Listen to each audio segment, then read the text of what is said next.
Hello and welcome to Africa Today. I am Esther Mokwariola.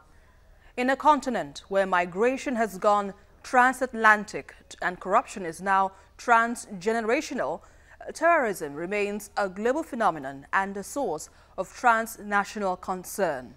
The Sahel belt in West Africa has been described as a key territory on the global chessboard, where regional intervention, political relevance and the international scramble for resources continue to play major roles in the fight against insurgency.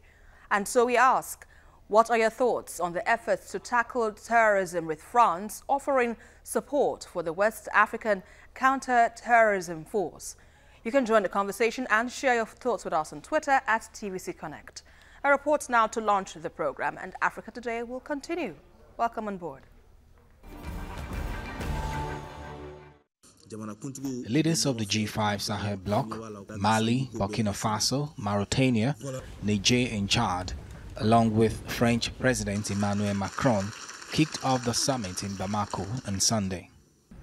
The leaders are expected to launch a new multinational force at the meeting aimed at combating Islamist militants and illegal activity in the vast, arid Sahel region that remains a breeding ground for militants and traffickers that Paris considers a threat to Europe. Le défi qui est le nôtre désormais, c'est que our challenge is that the General Staff Command be set up, that the decisions be enacted as quickly as possible so that we may be able to see the traces of this command and its organization by the end of August. Because I think that would send a strong signal and be a concrete element of deployment so that in September and October we are able to move forward the finalization of the financing, but also especially the operational deployment. Ensemble, en septembre puis en octobre, nous puissions avancer sur la finalisation à la fois des Islamist militant groups, some with links to Al-Qaeda, seized control of Mali's desert north in 2012. While they were driven out of major cities and towns a year later by a French-led military intervention, they continue to carry out attacks against UN peacekeepers, Malian soldiers and civilian targets. Ces gens ne sont rien. Ce sont des terroristes, des voyous. These people are nothing. They are terrorists, thugs and murderers, and we will put all our energy into eradicating them. President Macron is hoping for a greater alliance for the Sahel, and that is a good thing. It's also clear that France alone must not continue to bear the burden of this fight against terrorism, which concerns the whole world. Having said that, she plays an essential role in world peace today, in the preservation of world peace, not just for Sahel, but also and especially for our European friends. Macron said the force, which is expected to consist of around 5,000 troops, needed to be fully operational within a matter of weeks. The countries of the G5 Sahel bloc began floating the idea of a regional force as early as 2015. But the plan has gained momentum in recent months with Macron's backing.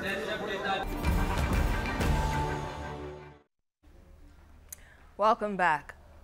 New French President Emmanuel Macron sought to send a clear message with his recent visit to Mali, his first official trip as head of state. Macron met with 5 leaders from vast Sahel region to support a new 5,000 multinational force meant to counter the growing threat from extremists who target tourist resorts and other high-profile areas.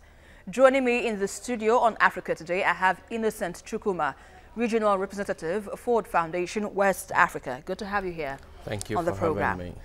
Now, let's begin with this. Why has there been this upsurge in Mali, especially the regional area, despite the French intervention in January, which sought to push back these Islamists? I think the first thing we have to understand about the Sahel region is it's like an international freeway. This is a trade route that has been there for centuries during the Mali Empire and all the movement towards the Holy Land in the Middle East. And in recent time, because of the problem in the region, when you push these insurgents out of one country, they move to another. So it will seem as if the successes that Nigeria, Chad, and perhaps Northern Cameroon have been having in recent time in pushing these characters out of our countries, they are moving to areas that they feel that they can operate, which was what happened a few years ago when there was this onslaught. By the time the French set up these 4,000 strong soldiers, they were pushed out, they ran away and moved. So it's like a ding-dong fight. When you move them out of one country, they move to. So that's the reason why perhaps a sub-regional force, as we have seen, the anti-jihadist force made up of these 5 countries, the G5 countries, is the best way to, so that there will be a coordinated onslaught against them, and hope is that they will be reduced to bare minimum. And the Sahel force, I understand, they will concentrate on the borders around Niger, Cameroon, Burkina Faso, Mauritania. But if they were to look at this very closely, it talks about the porosity of the borders, and it lays to question on the level of security of these borders by the governments of these countries. Would you say that the response to the porosity now of these borders has been quite slow, or they had to wait until a danger was in their hands? Well, you have to understand the nature of these borders, because these are artificial boundaries created by Europeans during the Berlin Conference of 1844, because these are the same people, you know, whether it's the Fulanese, the Hausas, and all the other ethnic groups that inhabit this region. In fact, in Borno State, where I served, you have situations where people could talk or shout to one another across the border. The same thing we have between Ogun State and Benin Republic. So when you are going to police such a border where across the borders on both sides are the same people, there is so much you can do to secure it, unless you cultivate the inhabitants of these areas, because the insurgents come from these communities. If you don't engage the communities and get them on your side, you are fighting a futile battle, which is why we say it's not just force alone. You also have to use measures to get the civilian population in the affected area. And of course, you have to take into account that West African borders, and by extension African borders, are porous, because many African countries do not even have the resources to police all their boundaries. We are talking about land boundaries. There's also maritime boundaries, which is another freeway where you have all these pirates operating. So you have to look at it from that context. And you mentioned the people being involved in this area of security in terms of the borders now. What area are you looking at precisely? Is it community policing, or is it what? It's a medley. Community policing is necessary. Also, getting the civilian population to buy into the campaign. Often when you deploy soldiers and they are not properly guided by rules of engagement, and they use all-force approach, even civilians that should ordinarily be seen as helping them are also seen as insurgents. You know, if you look at what happened in the northeast, in Borno State, in the context of Boko Haram, you find out young people who dress in particular way, wore beards, which is what youngsters these days wear, are easily mistaken for suspects. Yeah, but let's look at this additional troops now for the region here. Some analysts say that shouldn't be a criteria to ensure, will I say, full-scale security in the region. Do you agree? Do you think these additional troops will make any difference, as it were? Yeah, of course, when you're dealing with insurgents that operate in a guerrilla style and hit and run, you need visible security.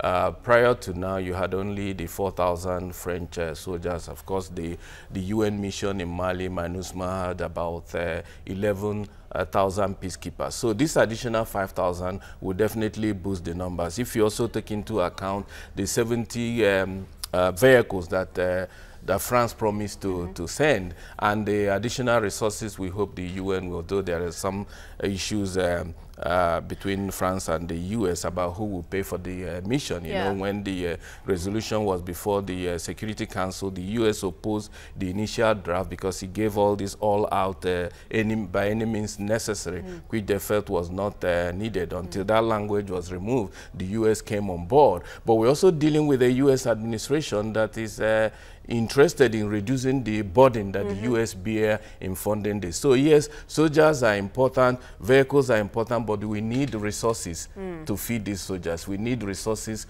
to provide them the necessary equipment, and that is where the real challenge is now, whether the U.S. and France can work together. And of course, these countries themselves have to contribute to the pool. How do you think the countries can manage it, especially where the United States will seem to be meddling or seem to be a little bit of, let's say, a part of the UN, you know, given a proposal that the security budget for the UN should be cut down? How do you think France and other Western countries who have peculiar concern on Mali can handle this? Well, I think the European Union are beginning to step up. They can no longer count on the US, and that was why France agreed to put down some money. And then these 5 countries are also levied, I think, to contribute 10 million euros.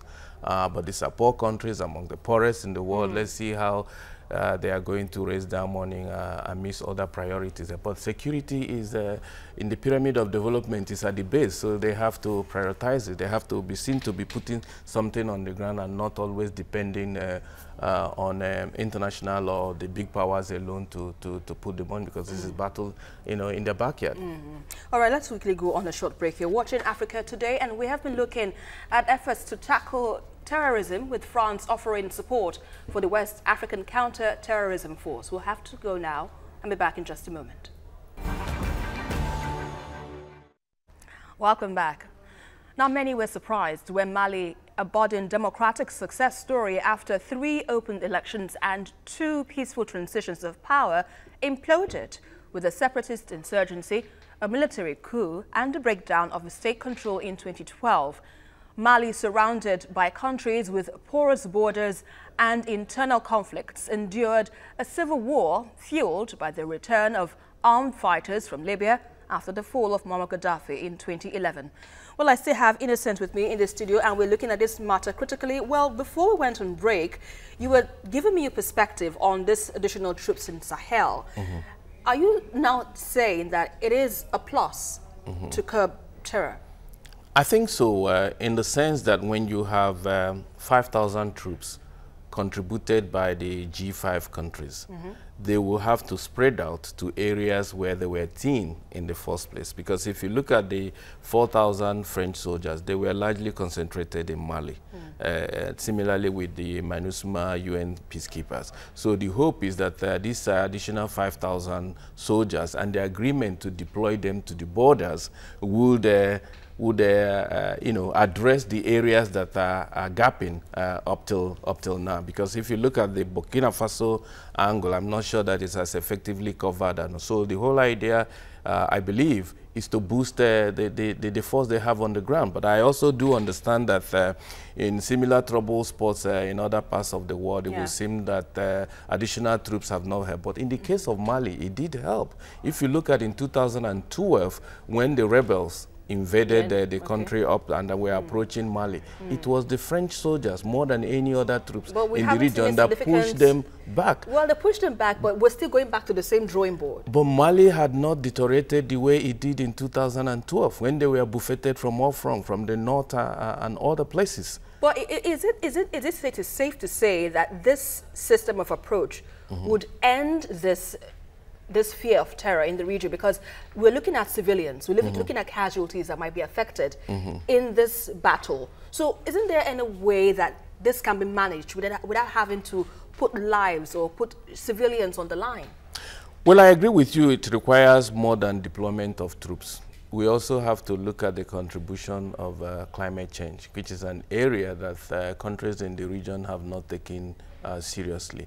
With the drying up of the savanna areas, the desert areas, the Lake Chad basin, you know, depleting, people are moving to the coastal areas. And those that large movement of people, especially young people who before these situation were engaged in agriculture and other ways of earning a living, now they have ample time on their hand and are easily recruited by these insurgents. We also have to see the situation in Libya, which has not abated. Many of the fighters the Gaddafi had came from Mali, but with Libya completely imploded now, these are men who are available to be hired, and they are very well-trained individuals. And we also have to deal with population. These are long-term efforts that have to be made, but peace have to return in some way for these other measures to kick in, which is where the soldiers are necessary. All right, as part of this positive, well, let me put it in that way, quite positive on the part of the government concerned now, but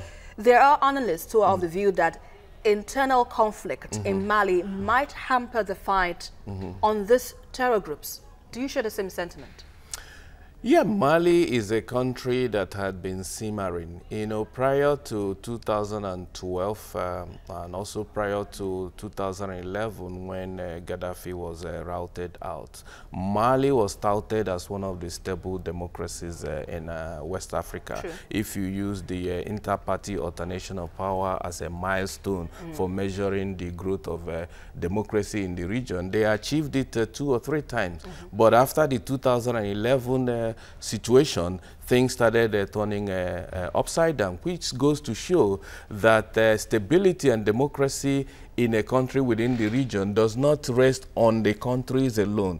The contiguous countries, the surrounding countries, what happens in them, a situation where you have places like Chad and Niger that for many years were, you know, troubled by rebellion and you know, civil war in some parts. It's only a matter of time before it began to catch up. So dealing with it requires also addressing all these other fault lines. And looking at the scale now, we are talking about 5 regions right now. We're talking about the 5 Sahel regions. 5 countries. 5 countries that are facing this, this regional crisis. But what is the possibility now of this escalating, you know, going further than it has been envisaged?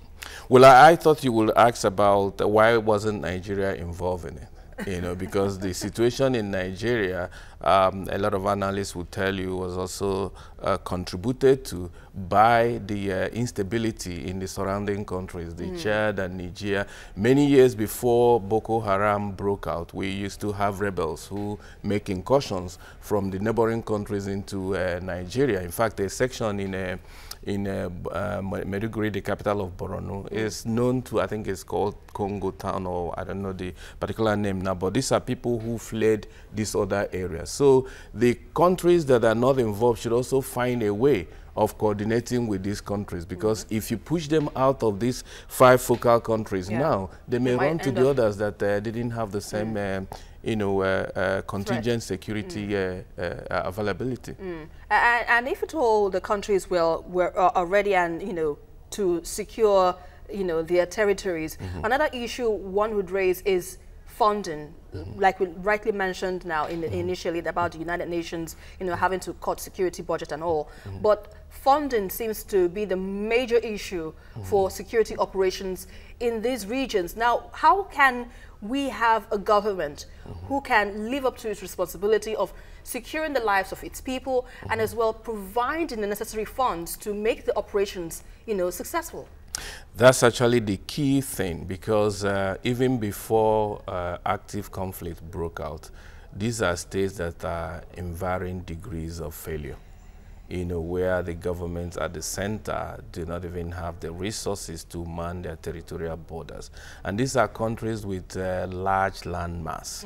If you look at Chad, Mali, Mauritania, and all of that, quite a huge expanse of a part of the country is covered by desert, and the resources to effectively man those contracts. The question is, the modern states, the African states we have, do they really have the capacity to do what states are supposed to do?